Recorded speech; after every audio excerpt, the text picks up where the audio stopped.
Hello guys, आज का हमारा टॉपिक है बैक्टीरियोफेजेस, लाइसोजनी एवं लाइटिक चक्र।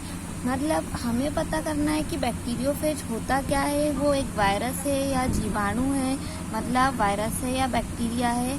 इसकी जानकारी के लिए हम आज पढ़ेंगे बैक्टीरियोफेज, लाइसोजेनिक एवं उसका लाइटिक चक्र क्या होता है।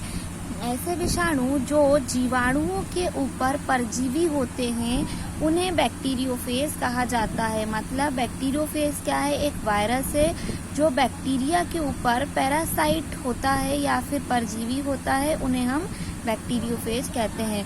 सर्वप्रथम एफ टॉट 1915 तथा एफ.डी. हैरल 1917 ने बैक्टीरियोफेज की खोज की थी। मतलब सर्वप्रथम एफ टॉट ने 1915 में तथा एफ.डी. हैरल ने 1917 में बैक्टीरियोफेज की खोज की थी। इसका हैबिट हम बता सकते हैं, मतलब आवास स्थान क्या होता है। फेज प्रायः मिट्टी या सॉइल, सीवेज प्राणियों के शरीर या दूध, मिल्क बोलते हैं जिसे, फलों आदि में अधिकांश स्थानों पर पाया जाता है। इसकी मॉर्फोलॉजी देख सकते हैं। बैक्टीरियोफेज की संरचना टैडपोल के समान, टैडपोल देखा है आप लोगों ने, तो इसका जो स्ट्रक्चर होता है वो टैडपोल के समान ही होता है। इसमें निम्न रीजन्स या इसके निम्न भाग होते हैं। सबसे पहला हेड, नेक और टेल रीजन में ये डिवाइड होता है। कितने भागों में? 3 भागों में, हेड, नेक और टेल रीजन में। इसका फर्स्ट पॉइंट होता है हेड। यह भाग बहुभुजी होता है, मतलब इसमें एक से ज्यादा भुजा होने के कारण इसको क्या कहा जाता है? बहुभुजी। 90 से 95 म्यूएम लंबा होता है तथा 60 से 65 म्यूएम जो होता है ये चौड़ा होता है। सिर के अंदर अनुवांशिक पदार्थ जिसे हम डीएनए कहते हैं वो भरा होता है, जो एक प्रोटीन आवरण से घिरा होता है या प्रोटीन कोट से घिरा होता है। नेक्स्ट पॉइंट आता है ग्रीवा भाग या नेक रीजन। यह बैक्टीरियोफेज के सिर मतलब हेड तथा टेल के बीच का बहुत छोटा भाग होता है जिसे कॉलर भी कहा जाता है। थर्ड पॉइंट है इसका टेल रीजन या पूंछ भाग। यह भाग बेलनाकार 100 म्यूएम लंबा तथा 20 से 25 म्यूएम चौड़ा होता है। पूंछ या टेल के मध्य में प्रोटीन आवरण द्वारा घिरा हुआ डीएनए का कोर भरा रहता है। पूंछ के अंतिम भाग में एक एंड प्लेट होती है जिस पर 6 कांटे, स्पाइन एवं पूंछ तंतु या टेल फाइबर्स निकले हुए रहते हैं।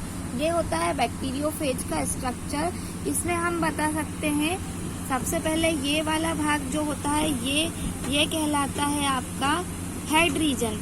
इसमें ये बहुभुजाकार होता है क्योंकि इसमें देखो एक से ज्यादा भुजा होने के कारण इसको बहुभुजाकार कहा जाता है। इसमें जेनेटिक मटेरियल डीएनए होता है, प्रोटीन की कोडिंग इसमें पाई जाती है। ये वाला रीजन कॉलर रीजन होता है, ये टेल रीजन होता है। इसमें क्या होती है? एंड प्लेट्स पाई जाती है और टेल स्पाइंस, मतलब ये टेल है इसकी स्पाइंस के रूप में ये पाई जाती है। ये क्या कहलाते हैं? आपके टेल फाइबर्स कहलाते हैं। ये बैक्टीरियोफेज का क्या है? स्ट्रक्चर है। इसके बाद की हम बात करते हैं फेजेस के प्रकार। किसी विशिष्ट जाति के जीवाणु कोशिका पर एक विशिष्ट प्रकार का फेज ही आक्रमण करता है। मतलब किसी एक विशिष्ट प्रकार की कोशिका पर एक विशिष्ट प्रकार का जीवाणु फेज ही आक्रमण करता है। इस आधार पर निम्नलिखित प्रकार के होते हैं। विरुलेंट फेजेस मतलब T4, T2 इसको कहा जाता है। टेम्परेट फेजेस, इसको लैम्डा फेज कहा जाता है। इसके बाद आता है बैक्टीरियोफेज में लाइसोजनी एवं लाइटिक चक्र। अब बात कर सकते हैं इसका लाइटिक चक्र किस तरह से डिफाइन कर सकते हो आप।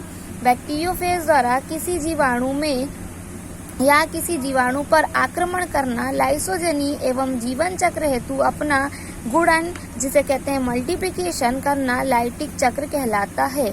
लाइटिक चक्र पूर्ण होने पर पोषक जीवाणु नष्ट हो जाता है। जब ये लाइटिक चक्र कंप्लीट होता है तो वो जो पोषक जीवाणु होता है वो नष्ट हो जाता है, मतलब खत्म हो जाता है या मर जाता है।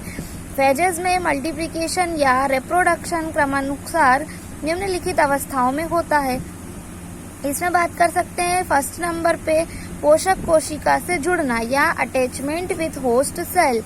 इस अवस्था में विषाणु या वायरस के कैप्सिड का प्रोटीन पोषक कोशिका से टेल स्पाइन द्वारा चिपक जाता है। किसके द्वारा चिपक जाता है? कैप्सिड प्रोटीन से जो कि टेलिस्पाइन द्वारा चिपक जाता है। सेकंड पॉइंट होता है भेदन, जिसे कहते हैं पेनिट्रेशन।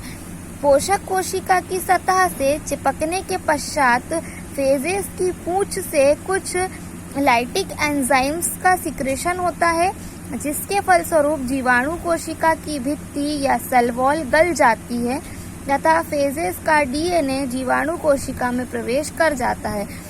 इस क्रिया में फेज का प्रोटीन आवरण या प्रोटीन कोट बाहर ही रह जाता है, जिसे घोस्ट कहा जाता है।